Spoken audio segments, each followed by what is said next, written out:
So, good morning, everybody. I'm Andrew Jenkins, and this is a short, quick countdown timer to help the various live feeds catch up and settle down. And we can't wait for today's groovy show. First one back after the summer, folks. And yeah, what a summer it was. I hope you had a great summer, even though the weather wasn't brilliant some days, like most days. We still had a great end to the summer, didn't we? A fantastic summer in September. And I'm going to hang out with the incredible Dave Rogers. Dave's been on before a couple of times, Chief Business Explorer, non-exec director, former Marstons PLC head of finance, author of Fueled Up and Fired Up. Wow, fantastic treat we've got today. And our theme today, folks, is leadership lessons from Molly Bloom. Molly Bloom was a high-stakes poker host back in the day. Not that long ago, actually. Just waiting for the feed to come up. I think we're in. So, yep, here we go. Fantastic. We've got people on already. Brilliant. There we go. Fantastic. So, yeah, that's what we're heading to today. 108th show, folks. And good morning, Tilly Davis. Glad to be back, absolutely. Glad to know the comments are coming through as well, so which is always what we want. With Sarah, Dave, me, Marketing CX in the background with Tilly Davis and Ghost, this week's sponsors. That's today's team, folks. Wow. And here's our quick sponsor opener.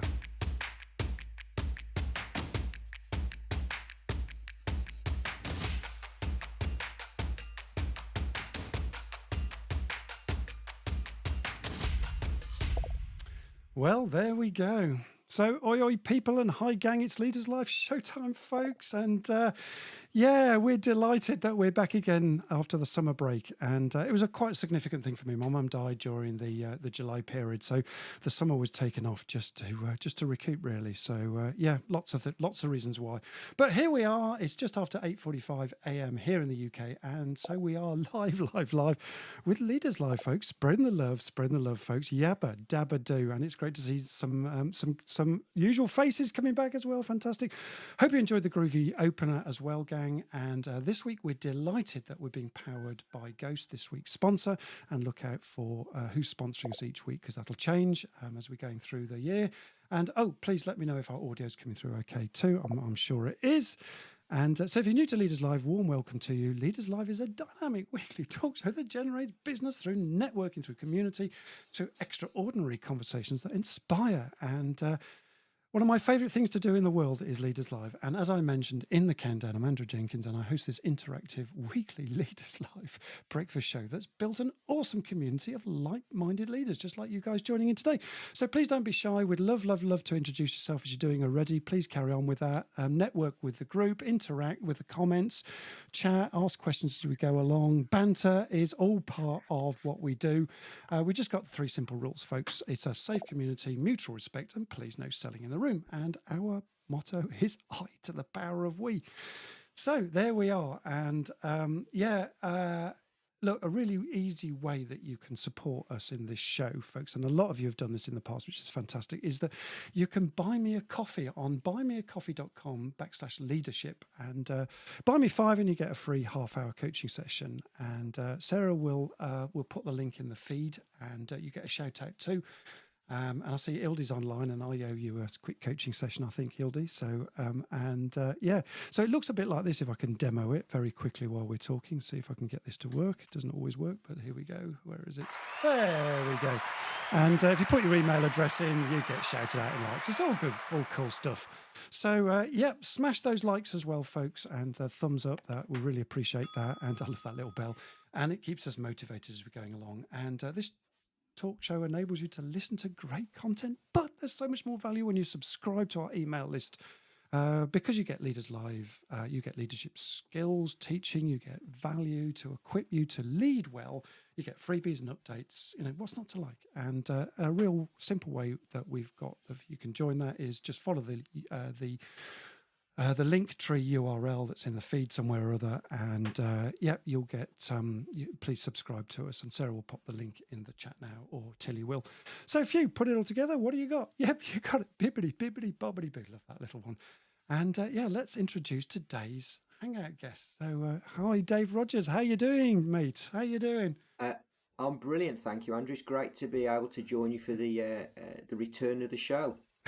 Yeah, Dave was saying earlier, well, thanks, you got me on the first show, and you haven't done this for 6 weeks, so you're probably going to muff it all up. So, but we won't. We'll be fine. So, and our theme is leadership lessons from Molly Bloom, high stakes poker host. So this is going to be really fascinating, and we'll hear all about who Molly Bloom is and why that's so important to leadership as we go through. So, give us a quick summary, Dave, a bit of background and direction of travel. Where we're heading today, Dave?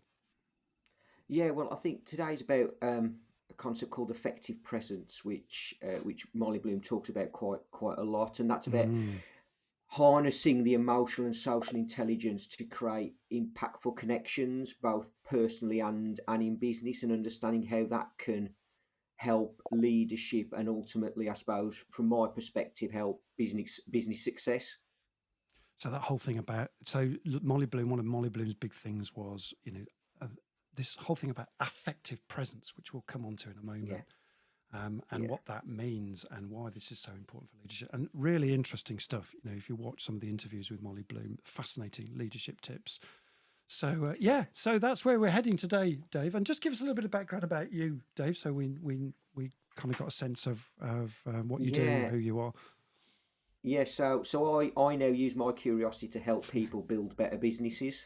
Ah, And what that means is that I work as a coach, a speaker, business consultant with various different businesses to help them, I suppose, improve their business, bring a fresh pair of eyes, a different perspective to their business challenges, and help them find solutions to create a more success for them, really. wonderful. Yeah, thank you, Dave. And we'll be shouting out your business a bit later on as well. So, just to kick us off, we always have an audience question just to kind of get the interaction going so you guys can get moving with interacting with the show. Thank you very much for introducing yourselves, by the way, to the show as well, which is fantastic. Lots of people joining, which is great. So, Dave, give us a little bit of a background in terms of your audience question this morning and what that is. Yeah, so there's a famous quote by Maya Angelou that I've written down so that I don't get it wrong, which where she said, "I've learned that people will forget what you said, people will forget what you did, but people will never forget how you made them feel." How lovely So is I'm that? quite keen to know from Mm. the audience for them to think about or remember a time when they were totally present and connected with another person in their working life, and what did that feel like? How did that make them feel? And I'd love Yeah. everybody to share those thoughts in the comments to help inform the discussion today. There you go. So remember a time when you were totally present and connected to another person in your working life, and what did it feel like? How did it make you feel? And it'd be great to get some interaction with you. And so that kicks it off, folks. So you're off with that, and there's a little bit of a delay in the feed. And while we're waiting for that, let's just introduce Mrs. Moderator. Hello, Mrs. Moderator, Sarah Good morning. Jenkins. Good morning. It's good to be back, and it's nice to see people on the comments.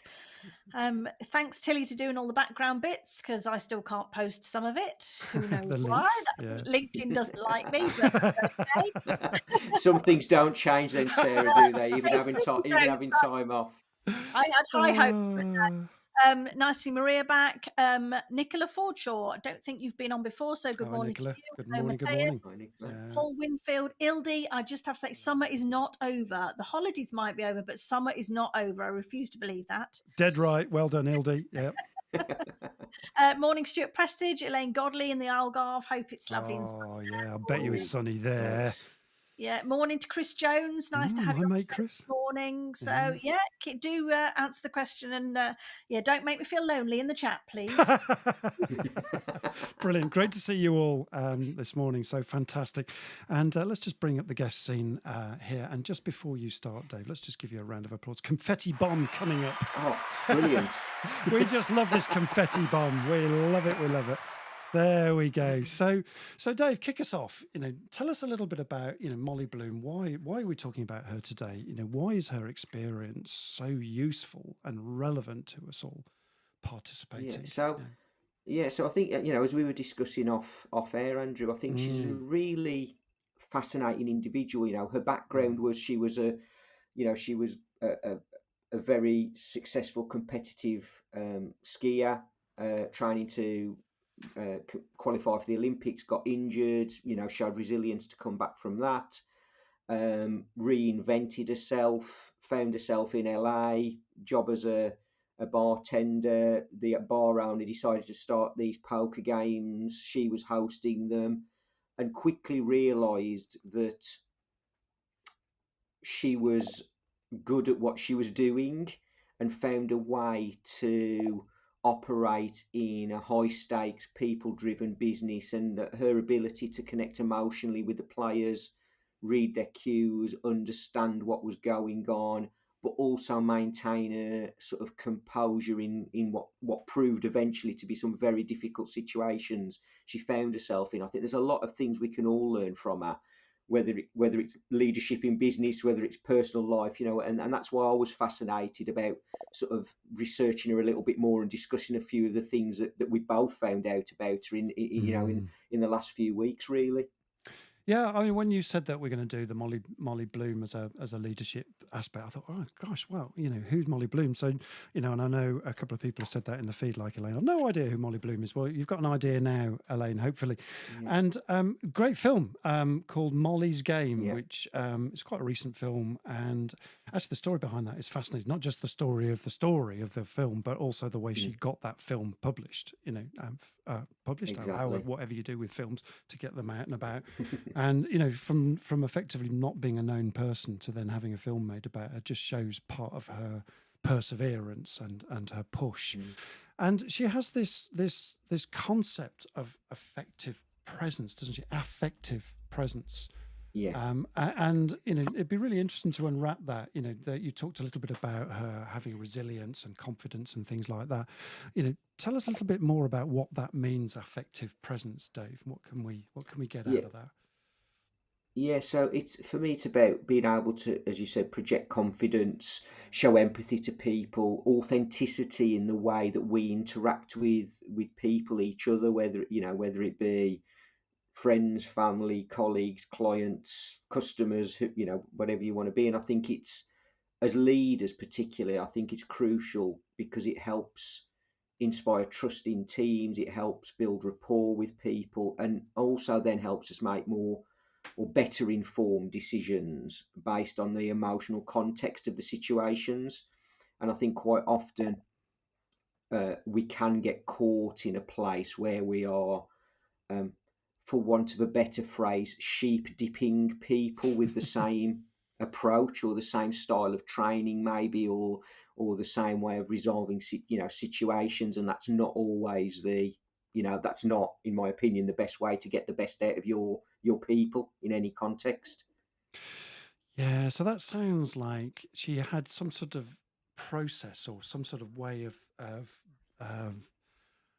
managing or connecting to people that in a poker game, that's quite a difficult thing to Yeah, do, I would have thought. And how do you build that rapport, I guess, and build that relationship that allows people in a very interesting situation like playing poker, which isn't gambling, by the way. Poker's a skillful game, right? There's mm, although people gamble to play poker, there's actually a lot of skill in it as well, and you get some very some interesting people playing that game. But she was able to kind of radiate this sort of confidence thing, wasn't she? And she believes that this is something that we can all develop, and being yeah. present with people in the moment. Is that what this means, affective presence, It, Dave? yeah, it is, and I think you think about some of the uh, celebrity names that are linked with Molly's poker games. The likes of Leonardo DiCaprio, the likes of Alex Rodriguez, the baseball player. Mm. They will all be coming into an environment of playing in these high stake poker games where they may have had you know a fantastic performance on the baseball field or a poor performance on the baseball field. So for Molly to be able to radiate that authenticity and confidence and empathy in recognition of what's going on, or being able to say to you know one of the other famous people, understanding about what challenges their family might be going through, and is there a situation where something's happening with their children. For example, it could be that one of them's gone off to college or university, or whatever that is, and those different emotions that players are bringing to the table, to be able to understand those in the same way that we want to understand people's emotional challenges and personal challenges to understand how they are sort of behaving and things like that Gotcha. is really important. Yeah, I like the way you are reflecting that back. So, what she was really good at, and which is something that, we can be good at as well, is thinking about where other people are at, what's going on for them. Yeah, As you said, a high stakes poker game where, you could have effectively lost £1 million in the table. In fact, I think somewhere in the film or in real life, and this was real life, someone lost yeah, £100 million that's right. in a poker Yeah, game, which probably lasted about 48 hours or something. And to watch somebody go through that must be very, very difficult. But for us, projecting this back into our own sort of leadership style, when we've got other people working for us, not every day is a good day, right? And we no, don't know no, what's it's going not. on for other people. And effective presence then is our ability, if I'm getting this right, Dave, is something that we can do to think about other people and where they're at in the moment. Is that what we're saying, Dave? That's exactly it, Andrew. And Mm, for me, it's about, and to that point, it's not just about sort of other people as well. It's about understanding and having the self awareness about ourselves as well, and yeah. where we're at, and being sort of mindful of different situations, of being actively listening to what people are saying, and I liken it a little bit to the whole sort of the sort of the mental health and well-being type thing, where you sort of ask somebody, "Are you okay?" And then they go, "Yes, I'm fine." And you go, "Are you?" And you sort of ask them again, because it's Yeah, that second question that actually opens them up. And it's, for me, yeah, it's things like that that help, and I think people will have heard of, hopefully, emotional intelligence, and that's a key part of this whole effective presence piece. And also getting, I think one thing that we perhaps lose sight of is actually actively seeking feedback as well, because I think that can help us then develop our confidence and understanding of our own presence and our effectiveness, um, uh, because we're getting feedback from people about how we've dealt with a particular situation, and what could we have done differently, and that constant sort of what is it, life learning process, as it were, okay. and things like that. So making people feel safe because you feel safe about That's it, wanting that's some it. feedback in the moment, and accepting Yeah, whatever comes back and not taking it personally, but learning from it. Right, I that's love it. that. I like that bit you said about fine. Let's just bring Sarah back in. What does fine stand for, Sarah? What do we say You know fine what? stands for? I was thinking about this and I can't remember actually what it was, but And it was. do you know Go what on. it stands for, right? When someone says fine, it's something like, is it freaked out, Sarah? Freaked Yeah. out, Insecure. Yeah, insecure, yeah, Neurotic. neurotic, yeah, tick. What was the E? What was the and E? emotional. Emotional, yes. So yeah, we have Yeah, a bit of a joke, when it's all going to pop round us and I'm fine, and I'm you fine. now know what fine really means. Yeah. That's it. That's So, exactly and it. so bringing it back to what we're talking about, then when people say, well, I'm fine, is actually having the affective presence to say, well, tell me more, are you really fine? What's really going on? And asking that question again a second time. Yeah, Um, we have a That's it. bit of a joke in our office that with one of my colleagues, that I know that if they say fine, actually they're not fine. Might not be the time to talk about it, but actually we need to go back and Yeah, readdress that because they're not okay. yeah, they're not yeah, okay. and Yeah. and yeah, and I mean, I'm happy to share sort of, I suppose, a personal example Please as well. do. Is, and I'm Yeah. sure that the individual I'll talk about, Mm, why me doing that, because he's talked quite openly about this as well. Is, one of my, when I was an area manager in hospitality, and one of my, mm, I turned up for the regular, business reviews, as you do as the area manager, and it was clear to me that the general manager wasn't in a great place, and you just sort of go, right, let's put all the paperwork to one side. Let's just have a chin wag over a brew, and see where the conversation goes. And I think it's those sort of, that presence to be able to go, do you know what, actually, I know I'm here for a specific reason, but actually there there's is more something important things at more play. important than that specific reason at this point in time for that Mm, individual. And therefore it's important to explore that. And I think, again, that's something that, perfect. as if you watch, particularly if you watch the film or read a book, you'll get that sense of, that's how she she was. built her success. And yeah, just stopping things or at least allowing them to progress, but actually also having the affective presence to kind of dig in a little bit and That's it, then exactly, allow people exactly. to have that relationship with you that builds enough trust for them to feel safe enough, right? To feel safe enough That's right. to actually, talk about things that are affecting them in the moment, right? Interesting. And it Yeah, could be nothing to yeah. do with work, right? And people open Exactly, up. and Yeah. and I think that's the thing is that Mm, is that well, I'm sure there are statistics about this, so I'm not gonna quote something because somebody will mm. probably come back with, oh no, it's not quite the right number, but Yeah. I suspect that there is, a huge amount of challenges that are perceived to be work related. Quite often will Mm. have some sort of potentially personal element to them, and I Of think course. and conversely there'll be a lot of things that are going on in personally that are actually driven by work related issues, and that's why I think it's important that this sort of concept of effective presence really for me is the thing is the first thing that I've sort of come across where I thought, oh, actually that almost crosses the boundaries, Lovely. and it, Well, I and it, like and it that. becomes just Yeah. it's just become a conversation with somebody about Uh, how they're feeling, yeah. and or it's recognizing there's something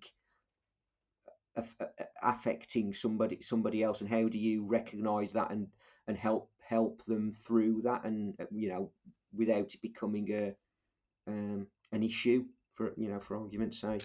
I love the way that, and maybe that's what modern leadership is all about. New leadership is not just to have, look, we're at work, so we have a work context, is actually, if there's a human being in front of me here, and to be a high performing team, we need to be human Yeah, beings, not just business robots. And that's having it. that level of honesty, as you've, talked about it, and allowing the boundary to cross a little bit, not, That's it, exactly. and it's just having what's the word I'm looking for here? The sensibility to know what's appropriate, what's in, what's out, and that's Yeah, this is what affective presence is about. yeah, Let, and I think there's an element just on that point, Andrew. I think there's a bit mm, there about sort of almost seeking or asking permission. lovely. If you're in that one-to-one conversation to sort of say to somebody, so what's sort of on or off the table in terms of Yeah. what you're comfortable talking about, and actually Mm, recognizing that, and to Sarah's point, really, that there might be something there that they might not be ready to talk about, yeah, indeed. but actually going, oh, actually, I'm here, and yeah, Well, thanks, Steve Whittle, for a cup of coffee. That's fantastic. There you go. It proves it works. Well done, Steve. Nice to have you on the show, by the way. Absolutely brilliant. In the moment, there we go. Now, that's affective presence. I it love it. is exactly that. Let's just go back to Sarah quickly. What's going on the feed? Come on, catch us up with where we are. Let's get some interaction going with Really it. interesting, Yeah. actually. Lots of the comments just confirming what we've been saying about, Mm. being there. So, and interesting, Steve just bought you a coffee. Said he remembers a time working with you, Andrew, Oh. and you went off topic. There's a surprise. And you introduced, Effectively. yeah, grounding himself when stressed, and he felt connected, listened to, and still uses that technique today. Lovely. Yeah. Matthias Brilliant. said, something he was at work and had something bothering him in his personal life. And Mm. a colleague noticed that and just, said, "Are you okay?" And they talked about it. And yeah, it's good to share and feel supported. And be listened to, right? Deeply listened to. Totally. Interesting. And making Tilly, the time for that. Yeah. yeah, Tilly says the same about working with you, Andrew, making her feel present and connected. And it's about showing up and being authentically you, isn't it? Oh, it's Um, lovely. That's it. Oh, I'm blessed by that. Thanks, Tilly. there you go. Feel the Feel the love. love, feeling the Yeah. love. Uh, And And I think there's some. Sorry, Sarah. no, go on. no, go for it. I was just going to say this. There's also something that we perhaps haven't touched on yet, and we Mm. might well do later. But I thought I'd pick it up now, just off those comments, Please which do. is actually we've talked a lot about leaders and leadership, but Mm. actually leadership behaviours are something that anybody can be showing. So it could be in the instance of a couple of those, it's a colleague Yeah. that's been sort of a peer colleague that's perhaps doing that effective presence, and it's not just about the I suppose the senior leadership within the organisation doing this. This is something that can help Everybody's doing help it, right? everybody throughout a business, whatever size of business it is. And that's a really good point, Dave. So, in high performing teams, who is the leader? Well, yeah, there will be an appointed leader, but actually a lot of it is self-managed. Leadership is Correct. self-managed within a highly effective team. And part of that is actually being there for each other as well. It's not just the manager's job or the leader's job we're saying here. This is, if we want to be, effective in our jobs, then we have to be effective with people and actually be there for each other in the team context, right, Dave? Yeah, and I think Mm. again, I was, as you were talking then, I was Mm. thinking and sort of linking it back to, so I'm a big believer that business can learn a lot from sport. Yeah. And if you think about a lot of the successful sports teams in all sorts of sports, one of the common themes is that the sort of the whatever you want to call them, manager, head coach, they're not actually physically on the field doing things, so they need people within their team to be Mm. the leaders on the field. And you sort of look at, I don't know, Indeed. um, a load of people might switch off now, so I'll be very careful saying this. But somebody like Alex Ferguson of Manchester United. I'm not a Man United fan, by the way, Yeah. but Okay. when you look at the way his players in their real peak era talk about the way he led that group, he was very empathetic. I would argue he's a great exponent of effective presence to a certain degree, but actually it was the senior players who were the leaders within and sort of self-policed and self-regulated and help support the younger players and Yeah. all of those sort of things. And I think that's a great way to look at it in some I like that. regards. Yeah, I mean, it reminds me of the England women's football team, how brilliant they were, Exactly, that's it. Yeah, phenomenal. And actually, us blokes can learn a lot from the way they have definitely. operated, absolutely right at the top of their game, from the manager all the way downwards. I mean, brilliant. Yeah, So, yeah. and it's And, great and as to, you said, and it just yeah, and just on that, yeah, just say so somebody mm, like Serena yeah, Wiegman, to me again, she's a great exponent of this. exactly. You look at the way she talks about her players Mm, in interviews, or the way she um, deals with players in the moment in a game, or the way she interacts with them, and she knows some of them, if they're being substituted, need an arm round them. She knows that some will just go, I'm buggering off to the bench. You get to speak to her later, sort of thing, and it's those sort of things to recognise. brilliant. I love that. And let's just bring Sarah back and give you a quick break. What else is going on, Sarah? Pick us up where we're up to. Chris Jones makes a really interesting point. He said, Yeah. obviously, with people who work entirely remotely, Mm. he's learned to practice this with his team, but it takes effort online because you don't get the non-verbal cues. Really So, interesting. yeah, Yeah. And that's a really good point, isn't it? In this world For, now with hybrid working, this affective presence becomes even more important, but harder to do online. Dave, what do you think? Or what's your view? yeah, no, I probably I do agree with Chris Mm. to a certain extent. I think Yeah. it's interesting. I've gone back a little bit old school occasionally. I actually phone people on the phone, Yeah. and yeah, yeah, genuinely, I had to Mm. remind myself I how to do it, agreed. having spent 2 years on Zoom. But it's one of those things where I think, going back to the active listening point, Yeah. in some regards, you've got uh, if you're only listening to somebody on the telephone, I think you can actually pick more up than you could do Very good that point. looking at them, because you're focusing on one particular sense that you're using, and you're able to pick up tone of voice a little bit more. Totally. And but I do get Chris's point about non-verbal cues. If you think about, if you're presenting or training a group and it's face to face, you can get the vibe from the room. You don't necessarily get that in the same way online. So I do get exactly where Chris is coming from, but I think there's ways around sort of that, or to help you do it in a different way that can still help you pick up whether someone's in a good place. I think that's so important. And just to reinforce that, one of the things that I get often asked, from an NLP and coaching perspective is, can you coach effectively on the telephone? And because people think that they need to see the whites of their eyes. Well, yes and no to that. What I found is that you can build exceptionally powerful rapport without having to see somebody. You can do it through tone of voice, because you haven't now got the distraction of, people's body language. You've now got to listen Yeah. more carefully to what's happening in the tone and the cues and the clues that you can pick up really easily and with really good rapport. It's just a different skill. It just needs a little bit more skill to come back to conversations, to kind of pick on something that you heard, to talk about the tone of something. And there's so many cues and clues just to listening to people's tone, and effective presence can be done really well on the telephone. So I love that idea of yours, Dave. If you're remote, then pick up the phone, because you'll get a better conversation often without the kind of tiredness that you get through Zoom burnout and things like that. Yeah. Okay, yeah, I like that. Sarah, just bring us back up to speed. What's going on so we can? Lots going on. Kieran makes a really good point. He said, in the same way that leaders support their teams, leaders need to be aware of who is supporting them. Yeah. Sometimes leaders forget they're also human, have vulnerabilities, and middle-aged blokes are probably high risk here, because it's not good to talk, apparently, but they're wrong.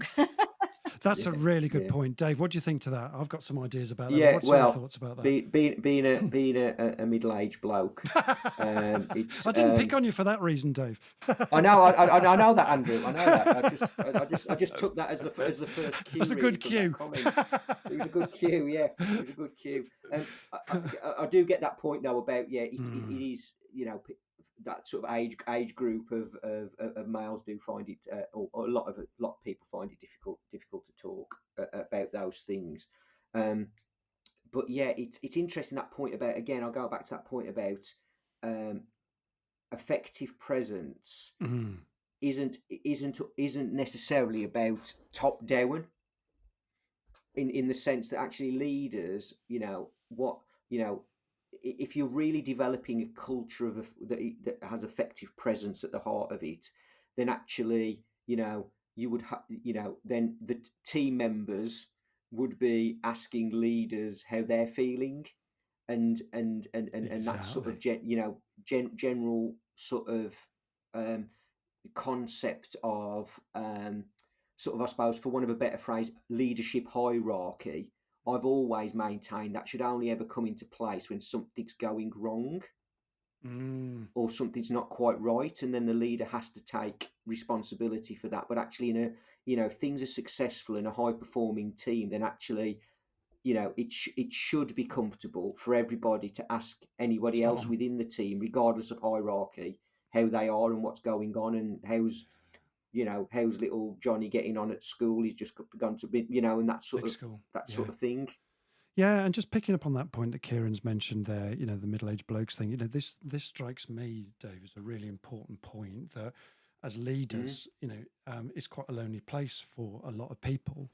So what support have you put in place as a leader to make sure that you can talk through things that are going on a day-to-day perspective, say within your own team, with somebody that hasn't got an axe to grind, maybe outside the team, or maybe a relationship that as a leader we have with a one-to-one relationship with a coach, which is something that I do a lot of.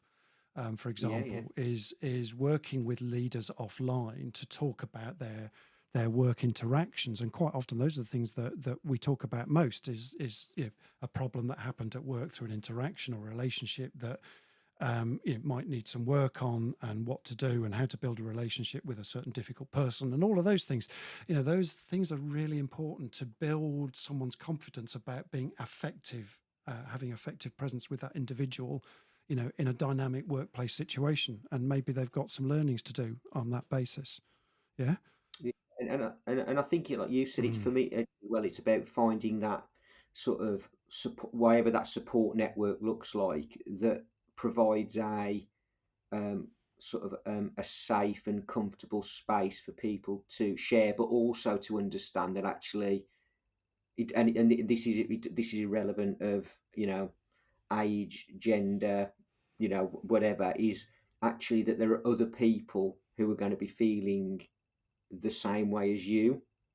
And actually being able to find that environment where you can share those feelings and thoughts. So my Process my them. previous employer, which you said earlier, Marstons PLC, did a great job of creating a number of what they described as networks to enable like-minded individuals, whether it be the women's network, the men's network, LGBTQT, whatever that might be, that to enable us a space where people were able to talk and share things and work on how we can create an environment that is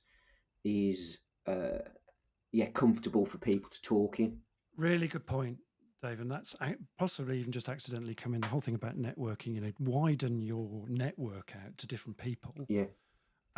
Massively important to build your affective presence, because you're talking with other people with other business interests. Correct. But actually is really helpful for you, because in our own little microcosm of work, it becomes a little bit incestuous, doesn't it?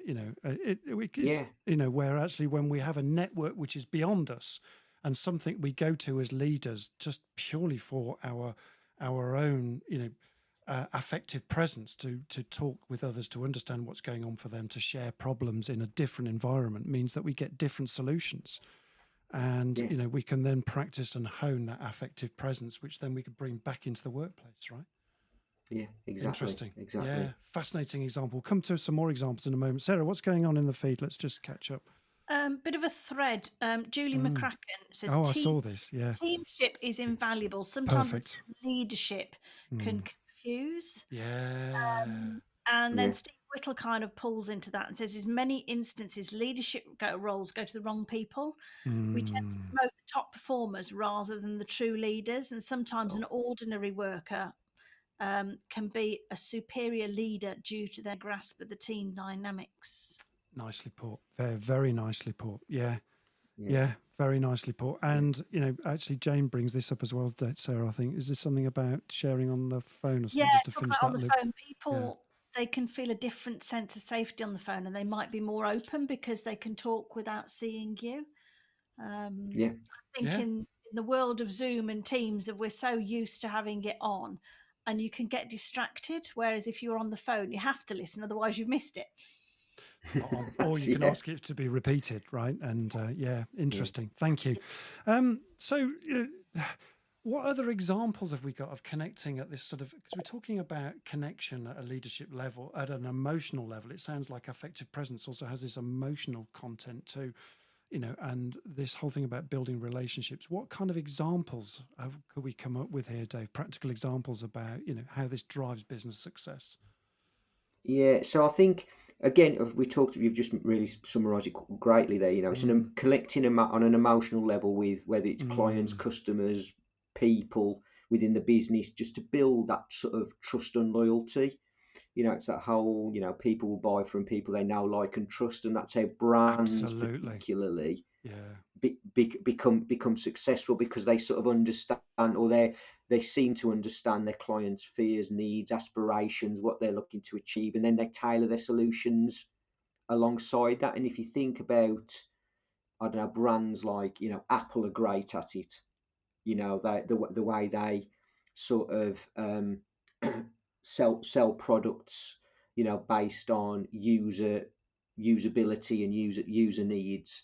You look at somebody like Nike, and through their Just Do It campaigns, and that focus on being a winner, being a leader, and that's that sort of thing. Or even somebody like Aldi, for example, who 20 years ago you would have been laughed out of school for having an Aldi bag, and now it's become almost people's sort of Isn't that interesting? secret shopping for middle place, aisle man. And the way that's it. And but the thing that Aldi do really well is they play on that, and they're playing it with a sense of humour. So you think about things like their Colin versus Cuthbert Caterpillar cake, I was just thinking that type thing, or their Aldi Das range of Aldi flip-flops that they brought Das. out. Excuse me.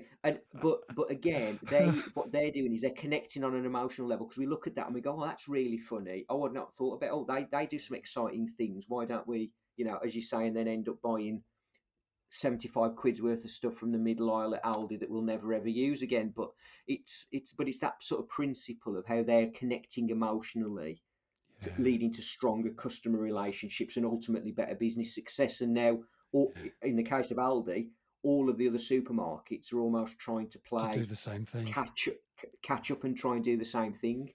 I mean, everybody loves me a middle aisle, don't they? Type of thing. That's what people say, and there's an affective presence done at a branding level, the middle aisle, and the useful, everybody loves the middle aisle. And so it's created a presence of its own, that middle aisle. So people go to Aldi to look at the middle aisle, get that drill set or that clothes horse or whatever that, brilliant. But what a fantastic philosophy, and also, mimicking some of the other brands and teasing them a little bit, like Colin versus Cuthbert and all of those things. So I'd not thought about that affective presence at a branding level, not just at an individual level. So that's really interesting. Just want to bring up Sarah again and just pick up what, if there's anything else in the feed that we want to just talk about there. Just reading a comment from Chris. Chris doesn't agree with the response to Teams versus Zooms. My team use it to great effect to talk and share. We have open sessions where people just have it on to work quietly, as there's no in the office interaction. That's very clever. I wonder why people do that. Just have Zoom on in the background while they're working. That's really interesting. That's interesting. Video on, video off chat. It's not about technology. It's about the intent and ensuring that's being present. So that's a great idea, isn't it? That's a really good point.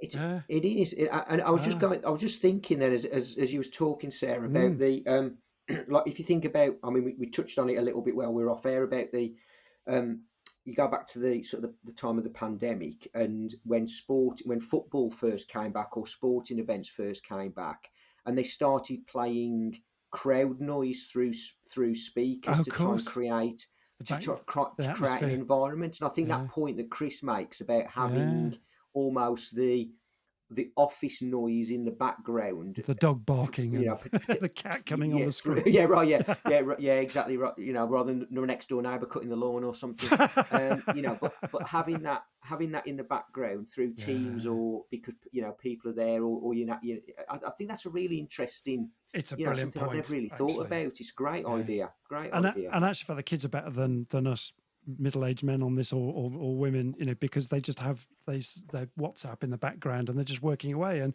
as adults, we're kind of thinking, as a parent, thinking, what on earth are they doing that for? But now I'm getting it. So Chris has got a really good business reason why that's important. So fantastic. Thank you, Chris. And and we're zooming towards the end of the show, so we just want to sort of move on a little bit. But there's a couple of things that I just want to pick up. This whole thing about responsibility and adaptability, and Molly Bloom talks a lot about that. So just finish us off on that, Dave, if you can just sort of bring that piece together as well for us. So I think the adapting bit, we touched on it a little bit earlier, and that's, for me, is about sort of recognizing the individuals and understanding that you're tailoring your sort of emotional approach to different situations, a different type of audience, or people's different challenges, and about sort of being versatile with your sort of demeanor, your communication style, your emotional response.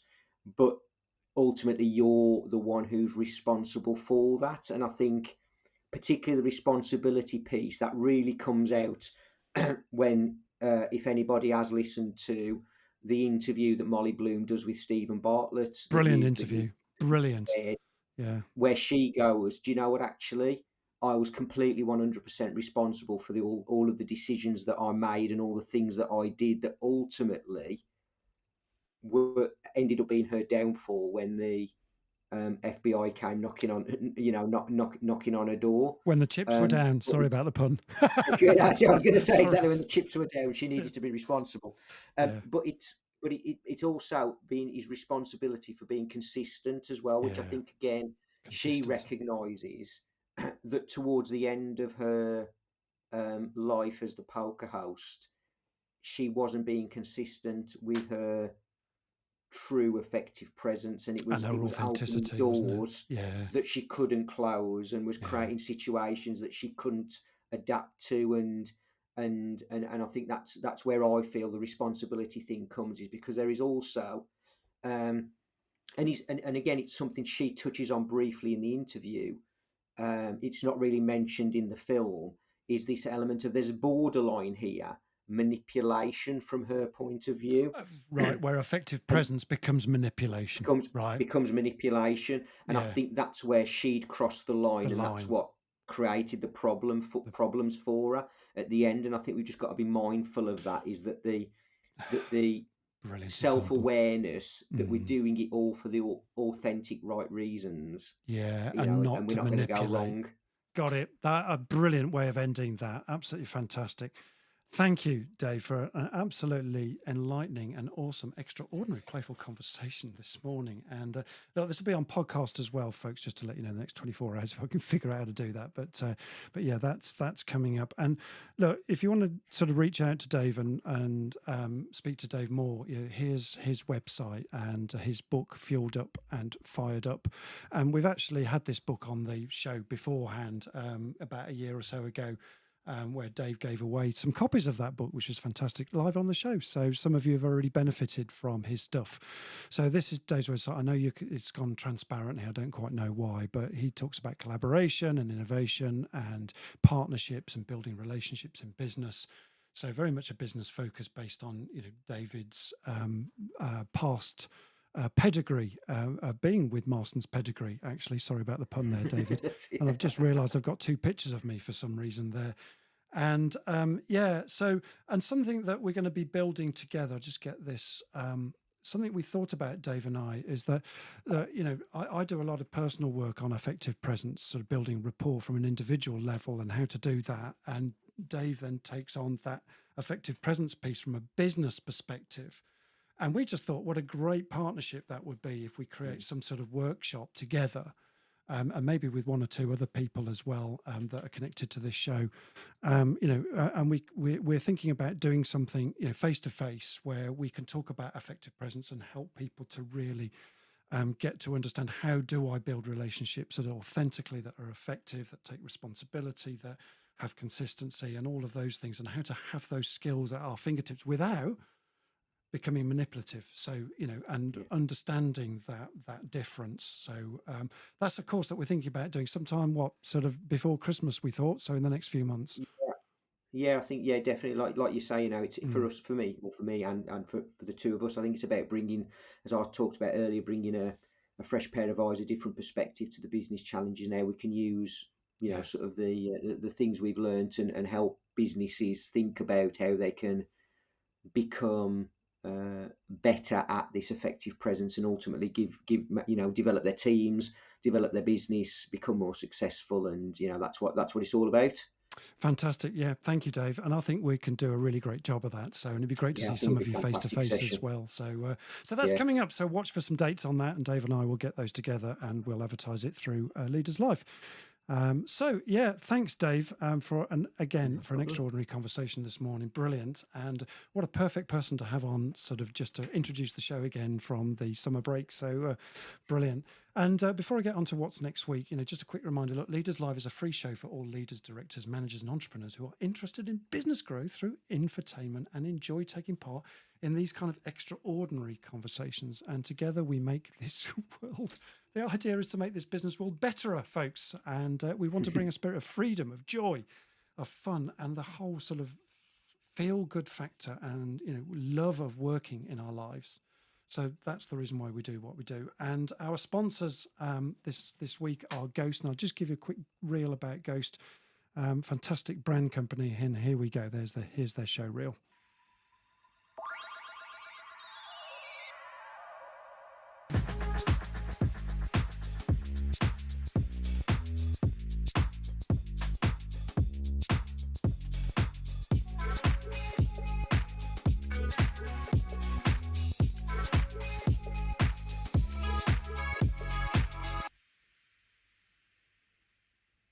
Brilliant. So there we go. And Ghost are a highly effective team of people that operate on looking at branding and how to take your own branding forward, which is a phenomenal thing. They created the Leaders Live brand, for example, helped me to build that, and the icons and the way we present the show and the website and all of those things are all joined together. So, yeah, a fantastic company with very interesting people that just bring together this whole concept of effective presence that we talked about today in our branding. So yeah, that's a little bit about Ghost.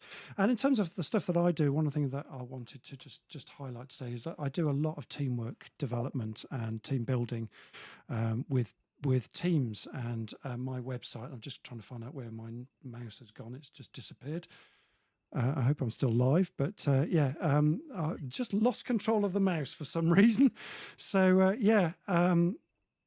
I run a fresh approach to team away days and strategic action planning.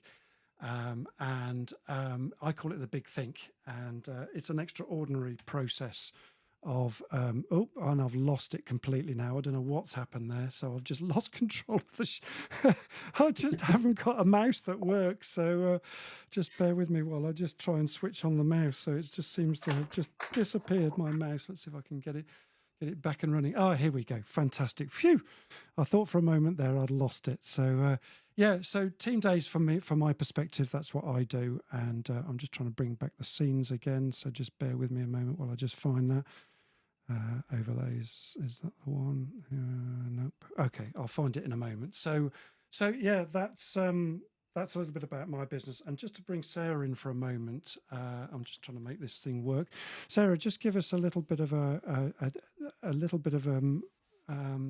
some introduction into what we do at Leaders Live, or what you can do to help us in Leaders Live while I find out what's happened to the mouse. Yeah, it's interesting when Kieran mentioned about who's supporting you as a leader.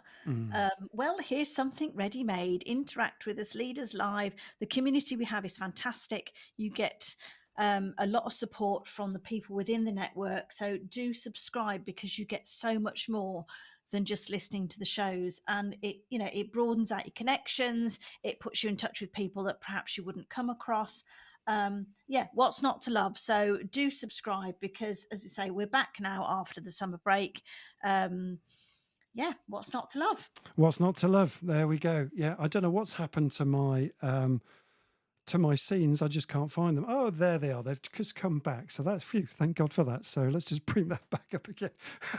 The glitches of technology. Hey, there we go. So yeah, that's a little bit about us at Leaders Live, and the goose for next week, folks. Let's just bring the goose for next week. So next week, that's Tuesday. I think it's the 19th at 08:45 UK time, usual time. We'll be hanging out with Jane Filyoun, corporate psychologist, and our theme is the neurochemistry of effective and impactful communication. So yeah, that's happening next week, folks. And what happens in our brains when things go right compared to when things go wrong?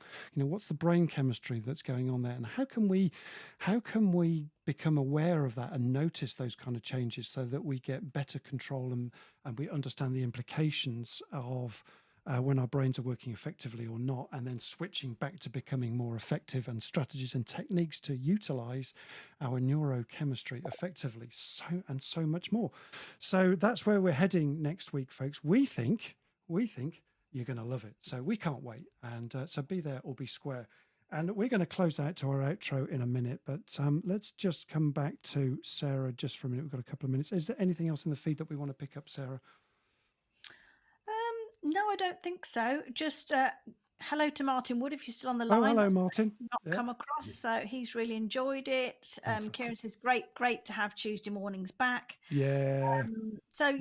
Lots of comments, and just it's good to be back, and it's good to talk. That's show age. That's show my age. It's good to talk. There we go. Absolutely. Yeah. Anything from your side, Dave, that you want to just share with us? No, I was just going to say, if anybody wants to reach out to me who's not already connected with me on LinkedIn, you can find me as Dave Rogers, the Business Explorer. And if you're interested in short YouTube videos, then subscribe to my YouTube channel, which is the Business Explorers. Look forward to seeing everybody soon. Brilliant. Yep. Thank you very much. And we'll have Dave back on the show again. And of course, so there we are. So yeah, we're going to rock out to our ghost outro closer, and we're going to wave goodbye to you at the same time. So have a great day, everybody who's been listening, and thank you for joining in today. And we'll see you next week with Jane and corporate psychologist. So there we go. And here we go. Cheers for now. Bye-bye, everybody. We'll see you again soon. Thank you very much. Next week, next Tuesday, 08:45. Thank you very much, folks. Thank you for listening. Great to have Stuart and Steve and Maria and Chris and Martin on board, and Elaine and Matthias. Brilliant. Julie McCracken. Thank you very much for joining in. Cheers now, everybody. Thanks again. Bye-bye now. Thank you. Bye. Bye-bye.